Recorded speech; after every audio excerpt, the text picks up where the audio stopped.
Hello mga katagay, ito yung diskarte natin pag walang ulam. Yung pampobreng ulam. Kung nakatira pa ako sa kabundukan ng Bukidnon, ito yung madali-dali kong makukuhang ulam. Ito, talbos ng kamuti. Ang ginagawa ko yan mga katagay, nung ako'y namumuhay sa kabundukan ng Bukidnon, magpakulo lang ako ng tubig na may tanglad, na may asin. Tikpan man natin kung okay na ba yung asin natin dyan.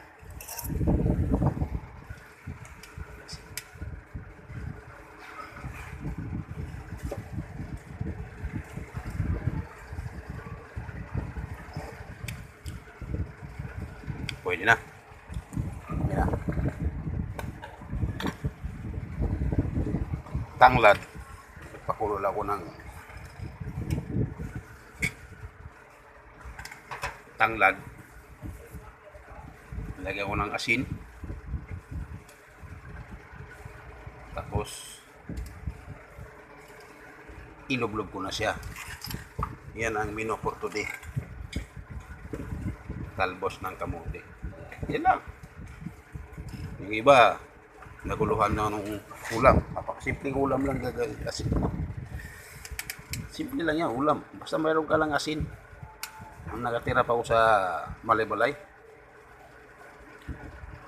Basta mayroon ka lang asin.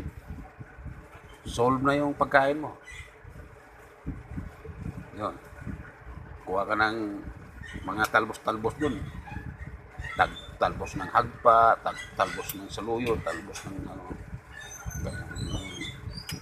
kalabasa, talbos ng gabi, lahat ng talbos doon na makakain ng kambing, pwede mong gulayin.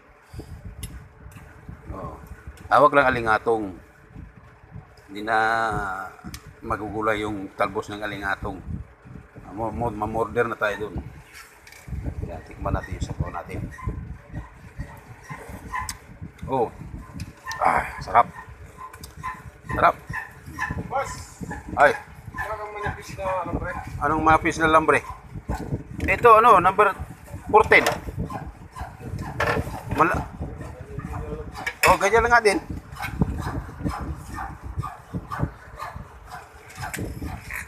Yan. Yan ang ulam ko ngayon, mga katagay.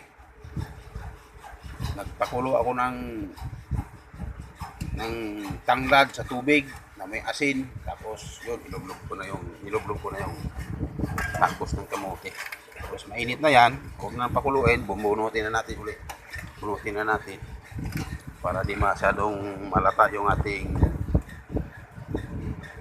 yung tawag ko dyan dati, yung spaghetti na aking kabataan. Nung kabataan ko, hindi ako nakatikim ng mga spaghetti. Ito yung nakakain ko. Ito ang tawag ko, ito yung spaghetti ng aking kabataan.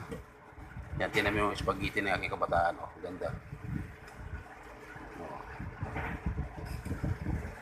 Ayan, sarap yung spaghetti ng aking kabataan. Oh, simple. Okay. Pwede tayo kakain mamaya. Pagka-oras ng kainan. At least may sabaw tayong napaghandaan, mga katagay. Sa sunod na video, makita-kita tayo muli kung anong mga putahe na naman natin lulutuin.